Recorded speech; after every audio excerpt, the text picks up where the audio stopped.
Hallelujah. प्रियांनो, मला आज खूप आनंद झाला. थोडासा आवाजामध्ये बदल आहे, हरकत नाही. आनंद यासाठी झाला की मी शंकराचं ते मंदिर बघत होतो, ज्याने असं तसं झालंच नाही अजून परत मध्ये. इतकं भव्य असं देवाच्या उपस्थितीसाठीचे जे मंदिर बांधलं गेलं, त्याच्यामध्ये जे नियमशास्त्रात मोशेला सांगितण्यात आलं होतं त्या सर्व नियमशास्त्राप्रमाणे तिथं कितीतरी म्हणजे शेकड्यामध्ये वर्षी करायची. ते लेवी लोकांना नेमलं जायचं की हा गट इतके दिवस ही देवाची आराधना करेल. दुसरा लेवीचा गट हा जिथं अर्पणं दिली जायची, होमार्पण, त्या ठिकाणची सेवा केली जायची. गंगा आणि परत आतल्या याजकांच्या अशा वेगवेगळ्या सेवा तिथे होत होत्या. आणि या सर्व सेवागारामध्ये एक अशी इतकी मोठी असं त्या अंगणामध्ये जसं विश्वासणारे यहुदी लोक तर होतेच होते, परंतु एक अंगण असं असायचं की ते विधर्मी लोकांसाठी, जे परराष्ट्रीय होते त्यांच्यासाठी ती जागा असायची. आणि इतकी अद्भुत अशी आराधना वाजायची. डव, वीणा, वाद, सगळं जेवढं इन्स्ट्रुमेंट आज दिसतात ना त्याच्याहून अधिक इन्स्ट्रुमेंट्स त्यावेळेस होते. आणि मग ते सगळे घेऊन ते वाजवून त्यावेळेस परमेश्वराची आराधना करायचे. आणि तो शखाना गौरव स्वर्गातून देवकृत त्या स्तरात उतरून यायचा. आणि आज आनंद यासाठी वाटला की इतके लोक आपल्या मंडळीतले तुमचेच म्हणजे नाते पोते मुलं इथं होते सर्व, हे म्हणलं होतं. आणि हे असंच पाहिजे. लक्षात येते का? जागा पूर्ण नये, तिथं अशी गर्दी असायची. आराधनेच्या त्या सगळ्या ग्रुपमध्ये गर्दी असायची. आणि आज ते देव दाखवत होता की या मंडळीद्वारे देव करून घेत आहे. तर मी सर्वप्रथम देवाला गौरव देतो की अशा आराधना आणि अशा आराधना या मंडळीतून तयार होते. आजची टीचिंग महत्त्वाची, आपल्या प्रत्येकाच्या जीवनासाठी अतिशय महत्त्वाची. आजचं पवित्र शास्त्र तू देव बोलणार आहे आपल्याशी. तर आपण आजच्या वचनाच्या म्हणण्याकडे बोलूया. तर मत्तई शुभवर्तमान 24वा अध्याय 32 ते 35 ही वचनं आपण आज बनवण्यासाठी घेऊया. मत्तई 24 32 ते 35. अंजिराच्या झाडाचा दाखला घ्या. त्याची डहाळी कोमल असता तिला पाने फुटू लागली, म्हणजे उन्हाळा जवळ आला असे तुम्ही समजता. तसेच तुम्हीही या सर्व गोष्टी पाहाल तेव्हा तो जवळ दाराशीच आहे असे समजा. मी तुम्हास खचित सांगतो, हे सर्व पूर्ण होईपर्यंत ही पिढी नाहीशी होणारच नाही. आकाश व पृथ्वी नाहीशी होतील, परंतु माझी वचने नाहीशी होणारच नाहीत. येस सेवन. आकाश आणि पृथ्वी नाहीशी होती, पण देवाचे वचन कधीच नाहीच होणार नाही. आणि इथं बघतोय आपण 32व्या वचनापासून ज्यावेळेस वाचतो त्यावेळेस त्यांनी अंजिराच्या झाडाचा दाखला दिला. काय म्हटलं? अंजिराच्या झाडाला जेव्हा डहाळीला पाणी फुटते त्यावेळेस आपण काय समजतो? आता उन्हाळा जवळच आला, जवळ. कारण ते ऋतुमानाप्रमाणे त्या काळी हे ठरलेलं असायचं की दुसऱ्या शुभवर्तनामध्ये अजून तुम्हाला पाहायला मिळेल की या झाडाबरोबर इतर झाडं नाही, पालवी फुटली रे फुटली की लक्षात द्यायचं की आता उन्हाळा आलेला आहे. जसं एक गोष्ट संकेत देतात, एक चिन्ह देतात की हे घडलं म्हणजे पुढची गोष्ट घडणार आहे, तसं हे वचनच मुळात यासाठी सांगितलं गेलं की प्रभू येशू ख्रिस्त याचं दुसरं आगमन हे होण्याचं हे चिन्ह आहे की अंजिराच्या डहाळीला पानं फुटू लागतील. ज्यावेळेस अंजिराच्या झाडाला पाने फुटू लागतील त्यावेळेस प्रभू येशू ख्रिस्ताचं दुसरं आगमन येणं फिक्स आहे. जसं उन्हाळा येणार फिक्स, तसं त्याप्रमाणे प्रभू येशू ख्रिस्ताचं दुसरं आगमन येणं म्हणजे फिक्स. म्हणजे फिक्स का? आपण त्याच्या दुसऱ्या आगमनाचीच वाट बघत आहे. पहिल्यांदा तर तो येऊन गेलाय 2000 वर्षांपूर्वी. तो स्वर्गातलं स्वतःचं महान असं सिंहासन सोडून, तो गौरवी राजा त्याचं वैभव गौरव सोडून स्वर्गातलं मनुष्य रूप धारण करून 2000 वर्षापूर्वी या पृथ्वी तलावर आला. कोणासाठी? तुम्हा सर्वांसाठी, तुम्हा संपूर्ण जगासाठी, त्यांच्या पापाच्या क्षमेसाठी मध्यस्थी बदली बळी म्हणून तो आला. त्याने सगळं पाप स्वतःवर घेतलं, ते पाहिलं आणि त्या सर्व पापांची किंमत जी त्या काळी घडली होती आणि अजूनही घडत आहे, येणाऱ्या दिवसांमध्येही अनेक लोकांकडून घडतील, त्या सर्व पापांची एकदाच किंमत त्याने क्रूसखांबावर स्वतःचं रक्त वाहून दिलं. आणि इतकंच नव्हे, तो तिसऱ्या दिवशी पुनरुत्थित झाला. आणि गौरवामध्ये पुन्हा स्वर्गामध्ये पित्याकडे तो गेला. आणि आता तो जाते वेळी म्हटला होता की मी लवकरच परत येईल. प्रभू येशू लवकरच परत येणार आहे. जरा शेजारच्याला सांगू शकाल, प्रभू येशू ख्रिस्त लवकरच परत येणार. आणि त्याचं चिन्ह दिसलंय का आता? त्याचं चिन्ह दिसलंय का? जसं आता आपण वाचलं, अंजिराच्या डहाळीला पाने फुटलेली आहेत का? प्रियांनो, अंजिराचं झाड हे इस्रायलाचं दर्शन आहे. इस्रायलाचं कसं दर्शन? तर जैतुनाचं झाड देखील आहे आणि अंजिराचं झाड देखील आहे. जसे योशे, यिर्मया आणि योएलच्या पुस्तकामध्ये अंजिराचं झाड म्हणून उपमा दिलेली आहे इस्रायलाला. आणि ह्या इस्रायलाला ज्याच्या डहाळीला पानं फुटू लागली म्हणजे तो दाराशीच उभा आहे असं समजायला हरकत नाही. येशू ख्रिस्त स्वर्गाच्या दारावर उभा आहे असं समजायला हरकत नाही. का मग पानं फुटलेली आहेत का डहाळीला, त्या अंजिराच्या झाडाला? हा अंजिराचं झाड आहे इस्रायल, हे मात्र कळालं. तुम्हाला माहिती आहे का, याच पुस्तकाच्या 21व्या अध्यायामध्ये प्रभू येशू ख्रिस्त तिथं अंजिराचा दाखला देत आहे. तिथं तो या पृथ्वी तलावरील त्या क्रूस खांबावर जाण्याच्या त्याला 33.5 वर्षाच्या काळामध्ये शेवटच्या 3.5 वर्षाच्या काळातील शेवटच्या आठवड्यामध्ये तो फिरत आहे. मनुष्य रूप धारण करून पहिल्यांदा जेव्हा 2000 वर्षापूर्वी प्रभू येशू ख्रिस्त आला आणि जेव्हा शेवटचा आठवडा सुरू आहे, आता बुधवारी बदस्तंभावर जायचं आहे आणि तो जयोत्सवाने यरूशलेममध्ये रविवारी प्रवेश केल्यानंतर सावळ्याच्या रविवारच्या दुसऱ्या दिवशी ज्या वेळेस तो निघतो यरूशलेमेकडे, त्या वाटेवर त्याला एक अंजिराचं झाड दिसतं. ते पाण्याने डवरलेलं दिसतं आणि तो पाहतो. तर अंजिराच्या झाडाचं वैशिष्ट्य हे की अंजिराच्या झाडाला पहिल्यांदा फळे येतात. काय येतात? नंतर पाने येतात. हे त्याचं वैशिष्ट्य आहे. पण हे नित्यक्रम कोणी घालून दिलं निसर्गामध्ये?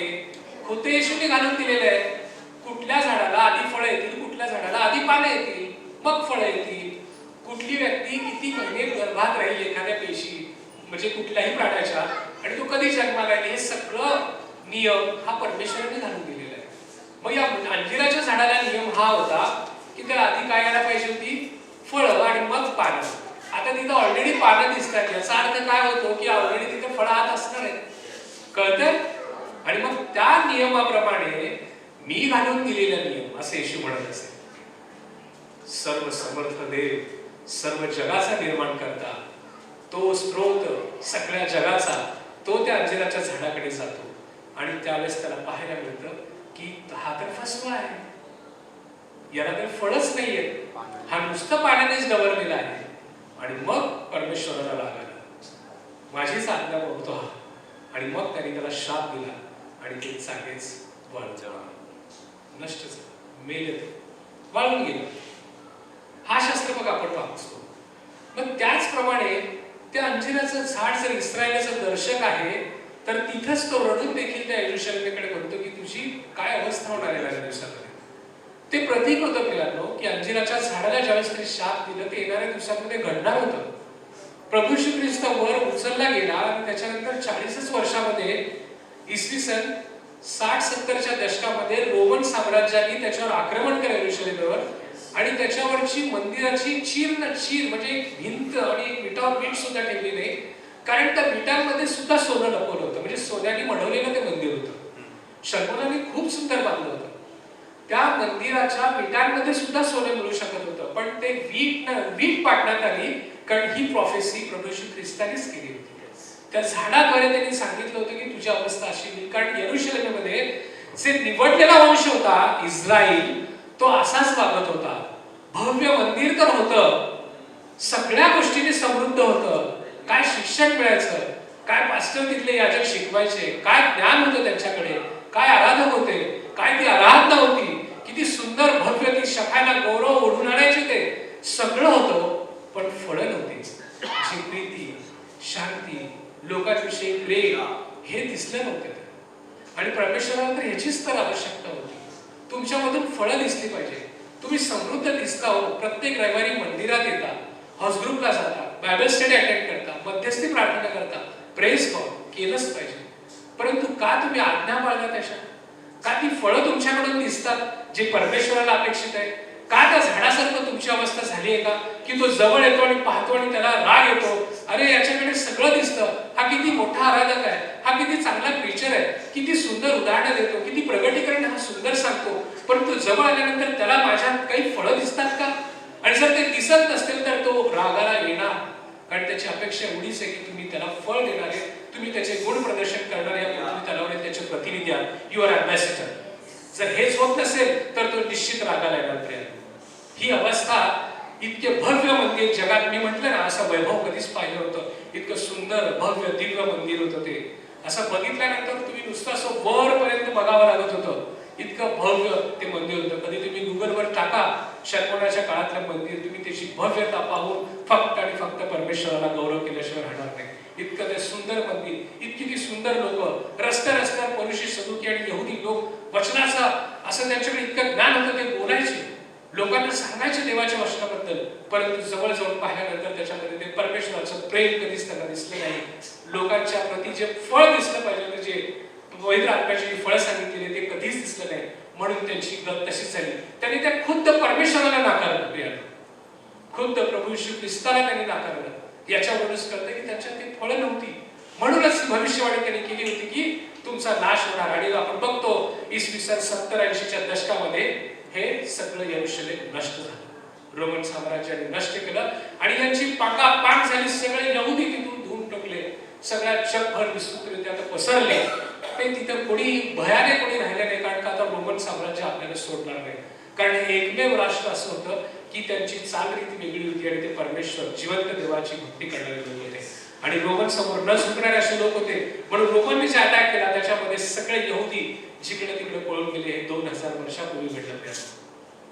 आणि मग हे कशामुळे घडलं? अनुवाद 28 काढा, कोणीतरी 64 ते 67 वाचा. त्याच्यामध्ये ही प्रोफेसी 1500 वर्षापूर्वी झाली होती की यरूशलेम येथील यहुदी लोकांचं होणार तरी काय, ते हे होणार होतं. अनुवाद 28 मध्ये 64 ते 67 मध्ये म्हटलेलं आहे की तुमची पांगापांग होईल, तुम्हाला पळायला भूमी सापडणार, म्हणजे राहायला भूमी सापडणार नाही. तुमची अवस्था अशी होईल की तुम्ही दिवसा म्हणाल रात्र कधी. जे संकटात असतात ना प्रियतो, जे भयात असतात ना, त्यांना वाटतं कधी हा दिवस संपेल, आणि रात्र आली तर म्हणतात की कधीही रात्र सरेल. त्रासात असलेले लोक म्हणतात. बघूयात आपण, ही प्रोफेसी पूर्ण झाली इसवी सन 70च्या दशकामध्ये, 28, 64 ते 67.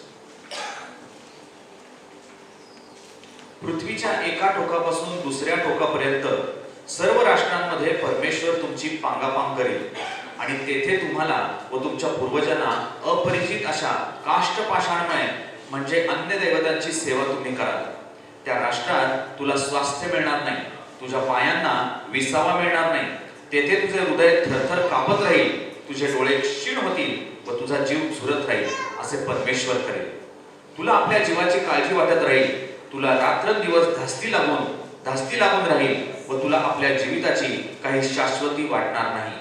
तुझ्या मनाला जी धास्ती वाटेल आणि तुझ्या डोळ्यांना जे दिसेल त्यामुळे तू सकाळी म्हणशील संध्याकाळ होईल तर किती बरे, आणि संध्याकाळी तू म्हणशील सकाळ होईल तर किती बरे.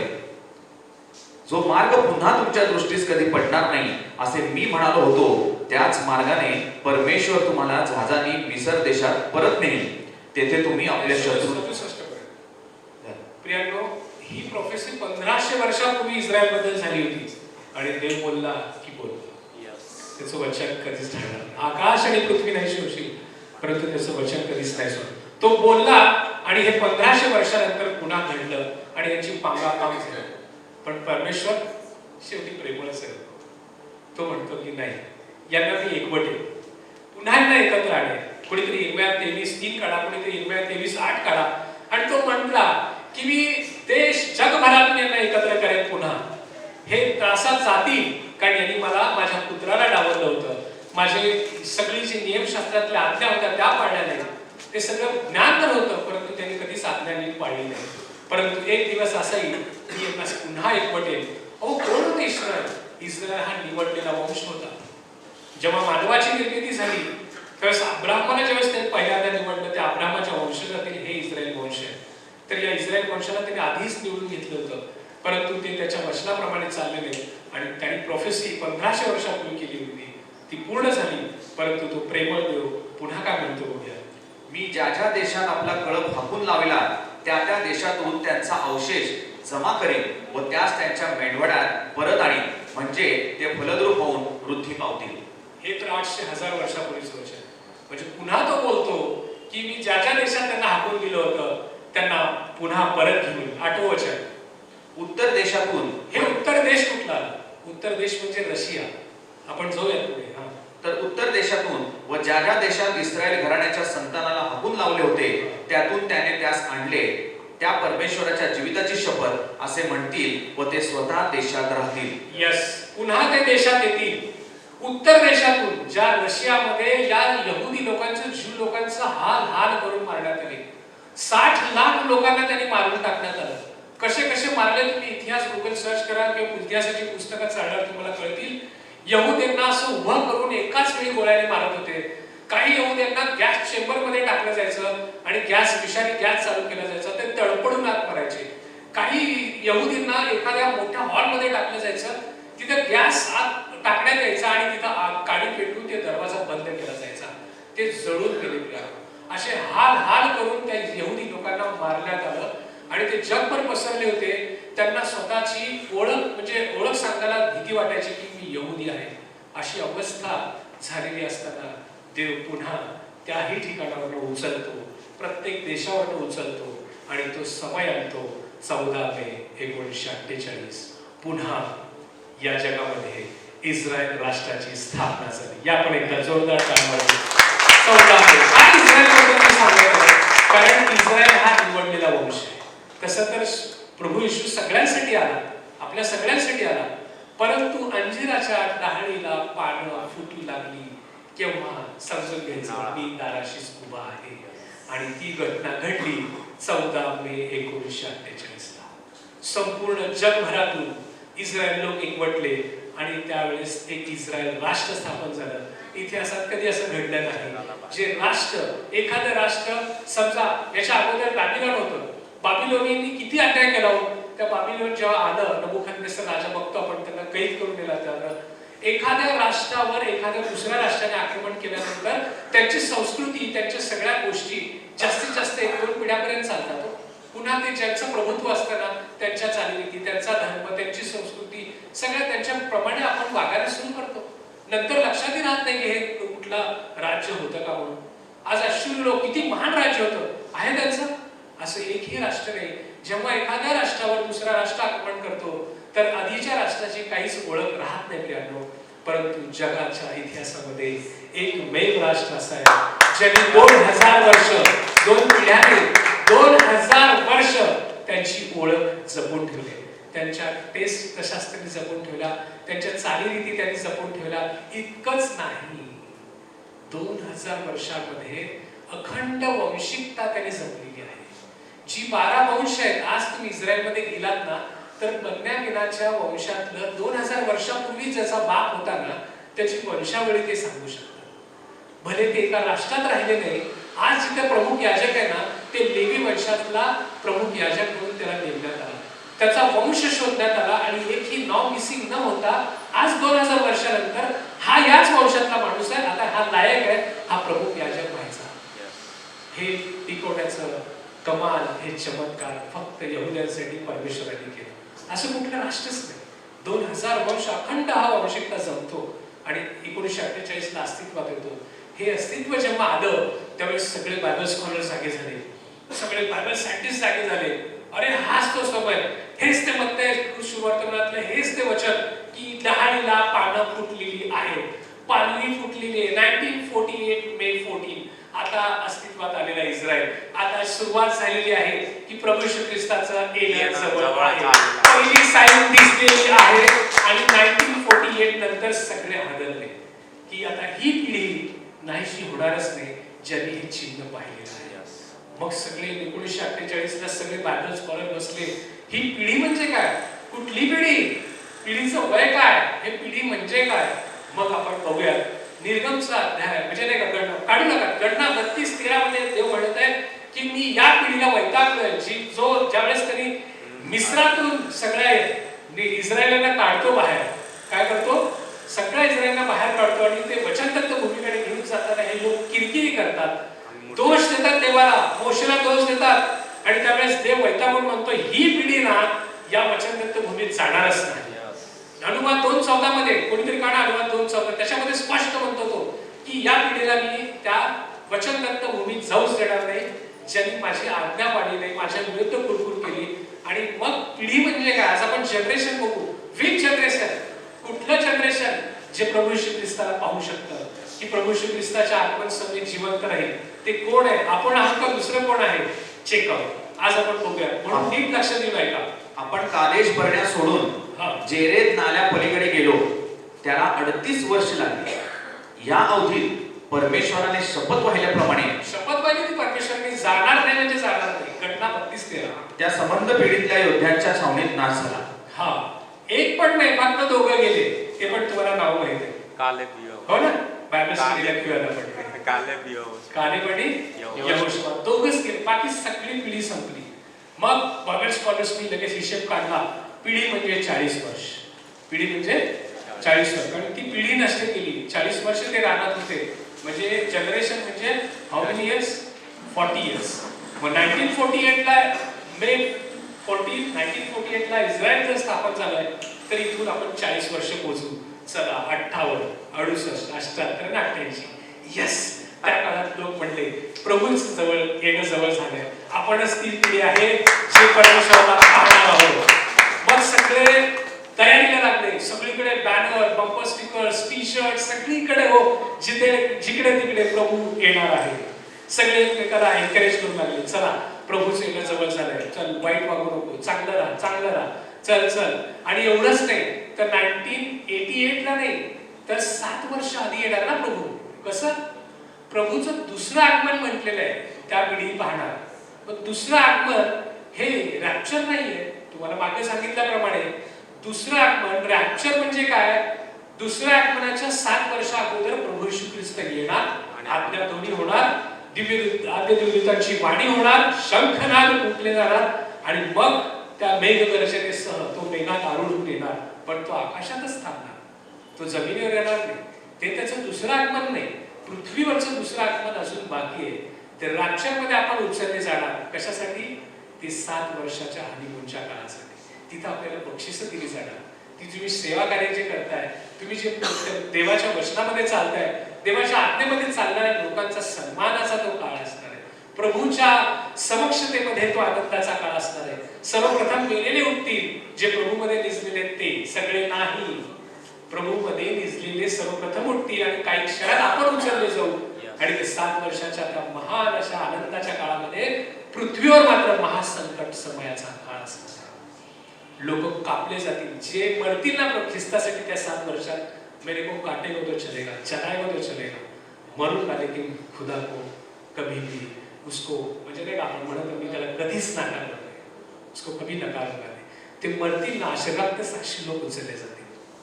ते रक्त साक्षी लोक. पण त्या काळात महासंकटाच्या काळामध्ये साधन असणार आहे. पण आपण जे उचलले जाऊ त्या 7 वर्षात छानपणे प्रभूच्या सानिध्यात किती आनंदाचा क्षण असणार आहे. वा. आणि मग ते 7 वर्ष संपली की ख्रिस्त स्वतः आपल्या सगळ्यांसोबत, जे मेलेले उठले, जे आपण रॅप्चर झालो, त्या सगळ्यांसोबत या पृथ्वीवर येईल आणि 1000 वर्ष राज्य करणार.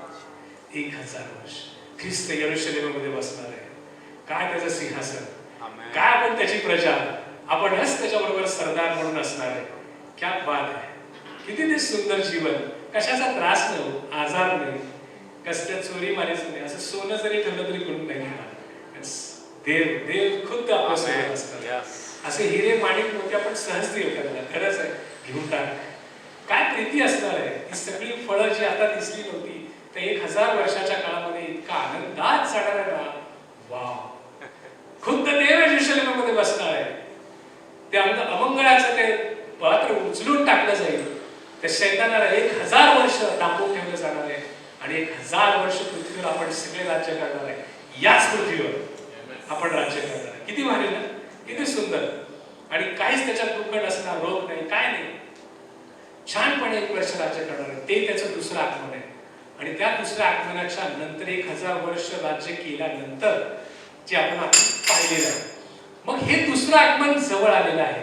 म्हणून लोक काय करू लागले, 7 वर्षांनी रॅप्चर होणार, म्हणजे 1981 ला रॅप्चर होईल. तर मात्र आता काय खरं नाही. 1948 ला स्थापन झालेलं आहे.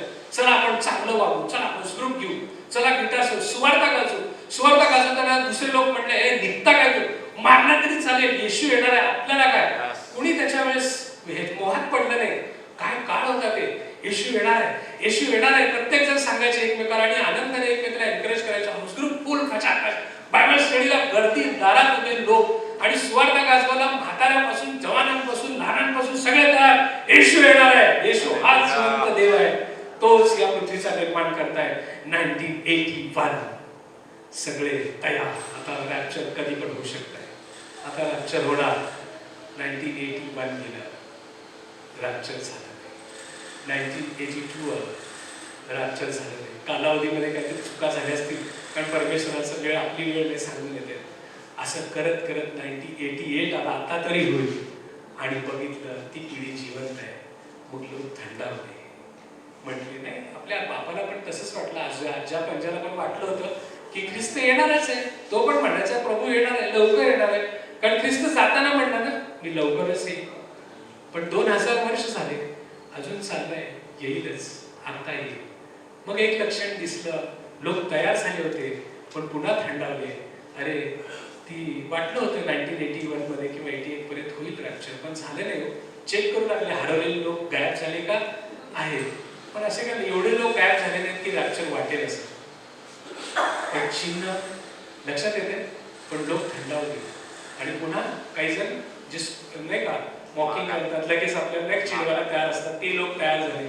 यांचा देव काय तो म्हणतो, हे लोक असेच ओके येते म्हणते, काय तयारी केली होती. आता मग परत वागू लागले तसेच. आता परत स्वार्थीपणाने वागू लागले, माझं करू लागले. हाऊस ग्रुप आला की म्हणायचे बघू वेळ मिळाला तर, प्रायोरिटीज बदलल्या. बायबल स्टडी बघूया, तू जा, मी नंतर बघतो. सगळं असं निवांत. कारण का आता त्यांना वाटेल ना की ख्रिस्त येणं जवळ आहे. हे असं जवळ आहे म्हणणारे माझे पंजाब पण गेले, हो आजोबा गेले. आता मी पण म्हणायला लागलो होतो, पण तसं काही झालं नाही. ही थंडावली का? आज तुम्ही थंडावलेले आहात का? की ख्रिस्तचं दुसरं आगमन जवळ आहे, चिन्ह दाखवलं देवाने. मग का बरोबर झालं नाही? मग कदाचित आपल्या अभ्यासामध्ये चुकलं का? आपण पिढी 40 वर्षाची घेतली. मग खरं पिढीचं वय काय असेल? जनरेशन म्हणजे नेमकं किती वर्षाचं असेल का बघायचं? मग आपण जेनेसिस 15 काढूया. कुणीतरी जेनेसिस उत्पत्ती 15, 13, 14 आणि 16 काढून घ्या. प्रियांनो, या ठिकाणी ज्यावेळेस अब्राहमाला देवाने सर्वप्रथम निवडलं आणि निवडल्यानंतर त्याला करार करण्यात आला, आणि करारामध्ये नंतर तो बोलतो की तुझी लोक 400 वर्ष मिस्रामध्ये गुलामगिरी करतील. किती? 400 वर्ष गुलामगिरी करतील. केले का? हो. आणि मग तो म्हणतो की वाचूयात आपण 13, 14, 16. परमेश्वर अब्राहमास म्हणाला, तू निश्चितपणे समज की जो देश स्वतःचा नाही अशा देशात तुझे संतान उपरी होत राहील व तिथल्या लोकांचे दास्य करेल, आणि ते लोक 400 वर्षे त्यांना छळतील. मग ज्या राष्ट्राचे दास्य ते करतील त्यांचे मी परिपात्य करेन. त्यानंतर ते पुष्कळ धन घेऊन तेथून निघतील. तू तर शांतीने आपल्या पूर्वजांकडे जाशील. चांगला म्हातारा झाल्यावर तुला मोठपाठी देतील. तुझ्या 4थ्या पिढीचे लोक इकडे माघारे येतील. कारण कितव्या पिढीचे? 4थ्या पिढीचे. हा, कारण अमोरी लोकांच्या पापाचा घडा अद्यापही भरला नाही. कितव्या पिढीचे लोक? 4थ्या. किती वर्ष त्यांनी गेले होते? 400. म्हणजे 4थी पिढी 400 वर्ष, 4थी पिढी 400 वर्ष, म्हणजे एक पिढी 100 वर्ष. ओ माय गॉड, आपलं गणित चुकलं होतं. तर आता आपण दुरुस्त करू. 1948 प्लस 100 2048. आता 2022 काय असं 2048. अहो, काही तर बायबल स्कॉलर्सनी परवाच 2000 साली होईल म्हणाले होते. काही जण म्हणले होते 2012 साली होईल. काही जण म्हणले 2016 येईल आहे. आता येशू येणारच. का ते मूर्ख आहेत का? नाही, ते बायबल स्कॉलर्स त्याने अभ्यास केलेला आहे. जगभरामध्ये जे चिन्ह चमत्कार घडलेले आहेत, जे बायबलमध्ये सांगितले त्याचा नीट अभ्यास करून ते लोक सांगतायत. मग ते चुकले का? आपण शेवटी बघणार. काय चुकले का? बघणार. का माझं चुकत आहे का? 2048 कारण का परमेश्वराचं हे पवित्र शास्त्र सांगतं 4 पिढी 400 वर्ष, 1 पिढी 100 वर्ष. 1948 पालवी फुटलेली आहे. खूपच लवकर 2041 पण मला सांगा, जर प्रभू म्हणतो की मला देखील माहित नाही, देवदूतांना माहित नाही, फक्त पित्याला माहित आहे. कधी येणार हे फक्त पित्याला माहित आहे. मग नीतिसूत्रे 25:2 तो म्हणतो की गुप्त गोष्टी देवाच्या अधीन आहेत, पण शोधून काढणं राजांचा गौरव आहे. तुम्ही आम्ही राजे आहोत, हे शोधून काढायचं कामच आपलं आहे. की तू प्रभू माझं जरा गणित चुकू दे, पण मी जवळपास तर पोहोचेन, मी जवळपास तर पोहोचेन. मग आता आपण जवळपास पोहोचलेलो आहोत. खूप नजीकचा काळ आहे. जर परराष्ट्रीयांचा भरणा झाला, यांना तात्पुरतं कोडगे करण्यात आलंय. रोमकरासपत्र 11 घरी जाऊन वाचा. फक्त तात्पुरतं कोडगं करण्यात आलं होतं. आता हे पण त्यांना पालवी फुटू लागली. यांचं देखील तारण व्हायला सुरुवात झाली आहे. तुम्ही अजून नेट सर्च करा. आता अशी काही गोष्टी घडायला लागल्या की येशूवर विश्वास ठेवू लागलेले आहेत. आणि तो समय जवळ आलाय. कधी पण कोण सांगते 2041 परवाच झालं तर, किंवा हे भाषण सुरू असताना झालं तर, बायबल इथे राहतील, वस्तू इथे राहतील, आपण असेच उचललं जाऊ. जर तुमच्यातलं कोणी भाऊ नाही बरं का, आपण सगळे अचानक उचलले जाऊ. हो ना. आता कोणीतरी बाहेर गेलं आणि काम संपून आत तर बघूच तर कोणीच नाही. कॅमेरा ऑन आहे, माईक सिस्टीम ऑन आहे, लोक कुठे गेले. होऊ शकत हे होणार, पण तो समय कधी आहे माहित नाही. पण या हिशेबाप्रमाणे 2048 लवकरच जवळ तो समीप आलेला आहे.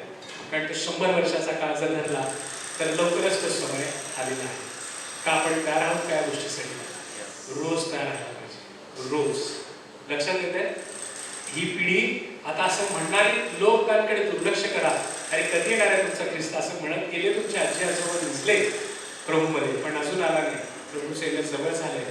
या अब्राहमाच्या बघा तुम्ही, हे जरी आपण 100 वर्ष पकडलो तर आपण बघा जर नीट अभ्यास केला तर अजून एक संकल्पना सांगता येईल की हे जग जे निर्माण केलं देवाने, किती दिवसात निर्माण केलं? हे जे विलंब लागतं म्हणते आपण, असंच बघा पेत्राला पण ना असे लोक तो पेत्र दुसऱ्या पेत्रामध्ये तो अभ्यास देत आहेत आपल्याला की जागृतीची आवश्यकता. तो प्रभूच्या दुसऱ्या येण्याविषयी सांगत असताना लोक मॉकिंग करतात, नाही काय असे दिसले रे बाबा, कधी येणार? तर तिथे काय म्हणतो बघा, 2 पेत्र 3 अध्याय 8वं वचन काढूया आपण. परमेश्वराचा काळ आपल्या काळामध्ये काय गल्लत व्हायला लागली आपली ते बघूया. नेमकं काय चुकतंय आपण दुरुस्त करून घेऊया. 2 पेत्र 3 अध्याय 8वं वचन खूप महत्वाचं आहे. लक्ष देऊन ऐका आणि तयार राहा. खूप झालं लाड आणि आता तुम्ही तयार राहा. 3 आणि 8वं 3 अध्याय 8वं वचन. यान्नेस व याब्रेस. 2 पेत्र 3 अध्याय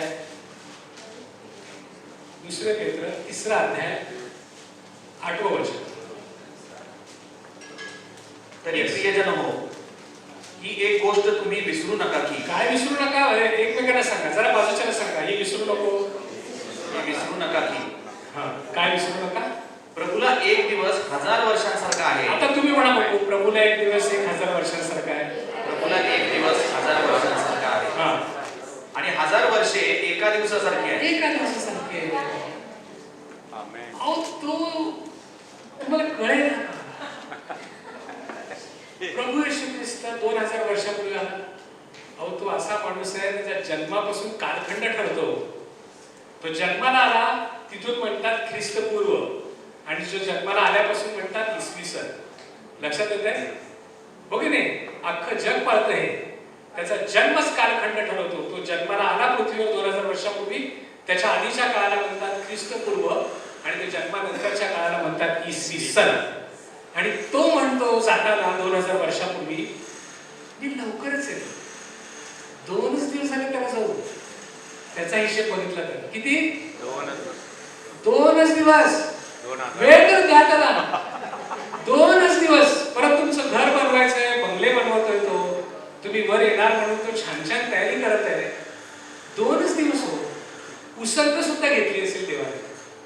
फक्त असं वर गेलाय, प्रभूला भेटला, हे माझं अर्पण, यांच्या पापांची क्षमा कर, गौरव जल्लोष स्वर्गामध्ये, आणि आता अजून तयारीच करत आहे. अजून 2च दिवस आणि आपण म्हणतोय कधी येणार देवा? 2 दिवस. तू म्हणतो येणार येणार म्हणून सांगून गेला, लवकरच येतो. त्या पिढीतले पण लोक म्हणले असतील, जेव्हा ख्रिस्त खरंच वर उचलला गेला ते पाहिले असतील आणि हे वचन घेऊन म्हणले असतील, या वचनानुसार पिढी हीच असणार आहे, आम्हीच हे बघणार. आणि मेले, फ्युनरल झाला. 3ऱ्या दिवशी गेले काही जण गेले नाही. प्रथा ज्याची त्याची. लोक वर्ष पाळत लागले, विसर पडला आणि म्हणू लागले, काय तुमचा देव 2 दिवसात म्हणजे लवकरच येणार म्हटला, आता काही येत नाही. 10 पिढ्या संपल्या तुझ्या बापापासून आजच्यापासून ऐकत आहे तुमचा देव येणार आहे येणार आहे. चालली म्हणते अहो हिशेब नीट समजून घ्या.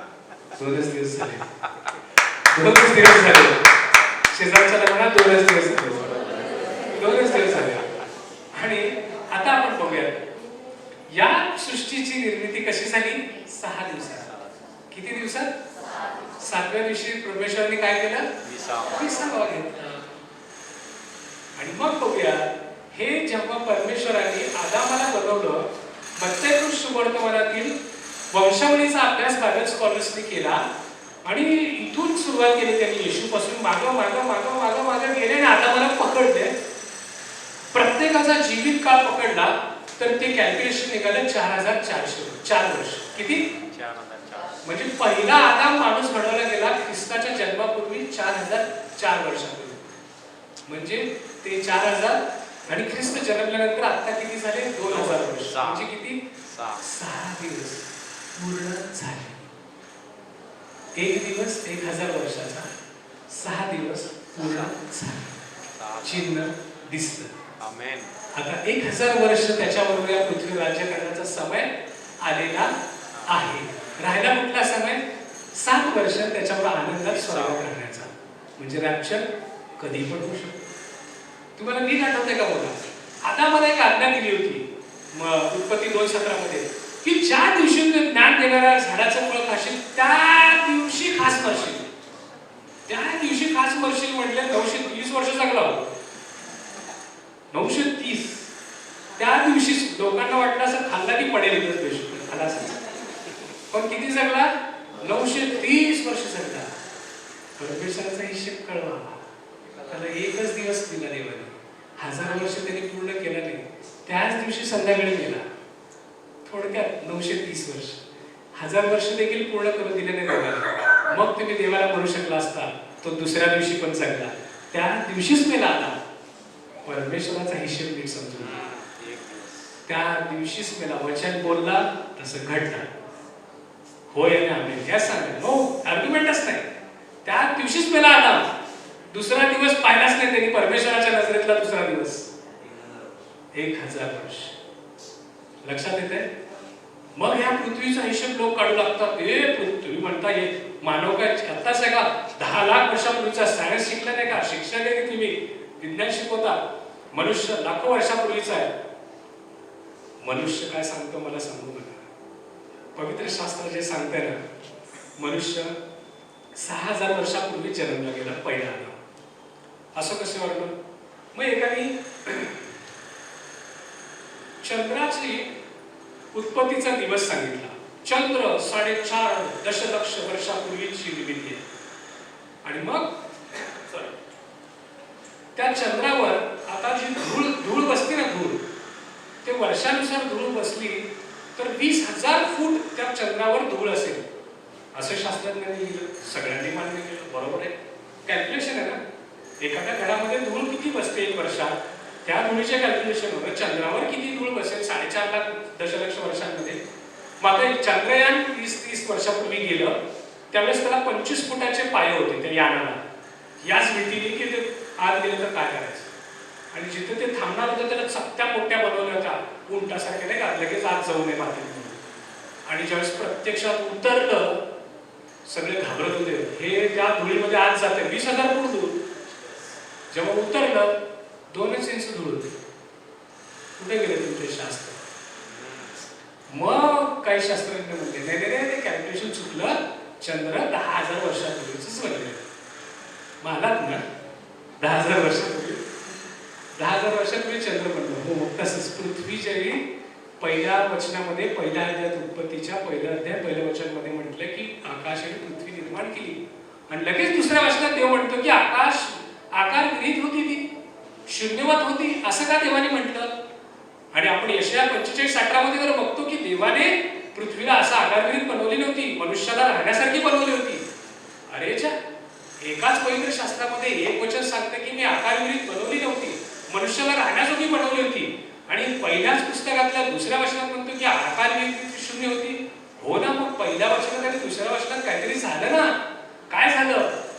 हा शैतान लुसिफर याने बंड केला स्वर्गामध्ये. पहिल्या वचनात आणि दुसऱ्या वचनात काय घडलं ते सांगत आहे.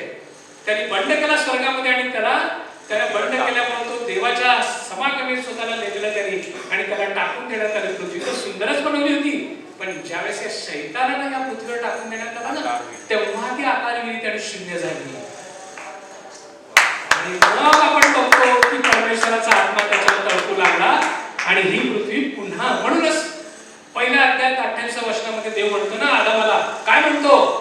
वाचा, फलद्रूप व्हा, बहुगुणित व्हा आणि पृथ्वी व्यापून टाका. मराठी भाषात तर पृथ्वी व्यापून टाका, पण इंग्लिश मध्ये तुम्ही नीट वाचा, रिप्लेस द अर्थ. रिप्लेस म्हणजे पुन्हा भरून टाक. पुन्हा भरून टाक म्हणजे आधी कधीतरी भरलेली होती ना. आदामाला पहिल्यांदाच माणसाला बनवलं, पहिल्यांदाच, पण त्याला म्हणतोय काय की पुन्हा भरून टाक. त्यावेळेस तो पण बघितलं असेल ना देवाकडे. पुन्हा भरून टाक म्हणजे ही आधी भरलेली होती, आकारविरहित नव्हती, छान बनवली होती. तुला मी बनवणारच होतो म्हणून मी सुंदर बनवलं होतं. आधी मासे होतेच, पहिल्या 4 दिवसाची निर्मिती कदाचित असेल तिथे. खूप सुंदर होती म्हणून तर तो शब्द आला रिप्लेनिश द अर्थ, पुन्हा भरून टाक आणि सबड्यू द अर्थ. त्याच्यावर सत्ता चालव. कोणापासून सत्ता चालवायची? मीच तर जन्माला आलो इथं एकटाच नाही. शैतानाची गँग इथं आहे, त्यांच्या ताब्यात ही पृथ्वी आहे, त्याच्यावर सत्ता तुला गाजवायची आहे. पहिल्या अध्यायामध्ये त्याने सगळं सांगितलेलं आहे. कालखंड ओळखून घ्या, कालखंड ओळखून घ्या. 6 दिवस पूर्ण झाले, शेवटच्या काळात आहे. त्याचं एकही वचन इकडे तिकडे हलत नाही. तुमची कॅल्क्युलेशन सायंटिस्टला मला बाजूला ठेवा. हे पवित्र शास्त्र सांगतं 4000 वर्षापूर्वी ख्रिस्ताच्या जन्मापूर्वी आदामाचा जन्म झाला. 4 दिवसानंतर ख्रिस्ताची एंट्री पृथ्वीवर झाली. 2000 वर्षापूर्वी तो जाताना म्हटला मी लवकर येतो. 2च दिवस गेले, पण 2000 वर्ष आपल्यासाठी आहे. म्हणून आपण थकून जायचं नाही. कधी आलेला आहे तो काळ. शेजारच्या लोकांना तो काळ आलेला आहे. तो दाराशी समीप उभा आहे, चिन्ह दिसलेलं आहे. इस्रायल राष्ट्र पुन्हा स्थापन झालेलं आहे. डहाळीला पालवी फुटलेली आहे, पानं फुटू लागले. Time is new. समीपच कधी पण होऊ शकते. मग तुम्ही म्हणणार का आता असं कितीतरी निजले हो, कितीतरी वाट बघितली असं म्हणून? नाही, तो देव म्हणत आहे असं म्हणणं बंद करा. मग आपण काय करू शकतो? बघा तुम्ही म्हणजे 2 पेत्र 3 अध्यायातलं 9वं वचन काय म्हणतो? खूप लावेल का वेळ देव? खूप लावेल. बघत आपण 9वं वचन जिथं आपण थांबलो होतो की सहस्त्रासारखं आहे. कित्येक लोक ज्याला विलंब म्हणून म्हणतात. तुम्ही म्हणता का आता विलंब झाला? तर देव काय म्हणतो? तसा विलंब प्रभू आपल्या वचनाविषयी करीत नाही. नाही करत हो, विलंबच नाही. तर तो तुमचे धीराने सहन करतो. अजून कोणाचा नाश व्हावा अशी त्याची इच्छा नाही. तो आता उभा आहे असं. त्याला भले टाइम माहित नाही, पण येशू म्हणत आहे की त्याला मी आय एम रेडी. तू कधी झाला सांगतो सांग. पण तो पिता एवढा प्रेमळ आहे ना, एवढा प्रेमळ आहे. तो म्हणतो त्या सूरजचं कामामध्ये खूप लक्ष आहे, मंदिरात येत नाही वेळेवर, जातो पळतो, थांब थोडं मी त्याला बनवतो. खूप प्रेमळ होतो. तर सर्वांनी पश्चाताप करावा अशी आहे. तो सर्वांनी पश्चाताप करावा अशी त्याची इच्छा आहे. बायबल स्टडीला 4 श्लोक वाट बघतोय तो बोलून. थांब येतील. प्रभू म्हणतोय मी तयार आहे, जाऊ का? Wait wait. आज ख्रिस्टीना तिच्या कामावर जाणार आहे, दोघांना सुवार्ता सांगणार आहे. तो दिवस मी नेमलेला आहे. त्या 2 लेकरांचं एक तारण आहे. वेट. खूप दयाळू होतो, विलंब नाही करत तो. तो 15 मिनिटं जरी विलंब केला तर आपल्यासाठी 50 वर्षासारखं आहे. 1000 वर्षाचा एक दिवस आहे त्याच्यासाठी. 15 मिनिट्स, 5 मिनिट जरी म्हटलं नाही, तू 5 मिनिट थांब, 50 वर्ष पुढे गेलेले असते. पण त्या 50 वर्ष कोणासाठी थांबत आहे? त्या या लोकांसाठी पश्चाताप करायला आता बस झालं. प्रायोरिटीज बदला. तुम्ही मंडळीत आलात, खरंच खूप चांगला तुम्ही वाटा निवडला. आज किती जण आले नाही, त्यांची प्रायोरिटी वेगळी होती. आज या मंडळीत येण्यापेक्षा प्रायोरिटी वेगळी होती. त्यांना ते महत्वाचं वाटलं. क्लास असेल, नोकरी असेल, माहित नाही. मी नोकरी सोडा म्हणतो नाही, नोकरी सोडा, व्यवसाय सोडा म्हणत नाही, पण प्राधान्यक्रम कशाला देताय तुम्ही? जर आता तुमच्यापैकी म्हटलं मग असंच विलंब लागणार आहे ना, मग अजून एक 5 वर्ष आता जॉब लागलाय, 1 लाख पगार आहे, एक बंगला घेतो, 1-2 गाड्या घेतो. अरे देव म्हणा काम देतो का माणूस असेल? सार्वकालिक जीवनाला थांबवतोय तो क्षणिक सुखासाठी.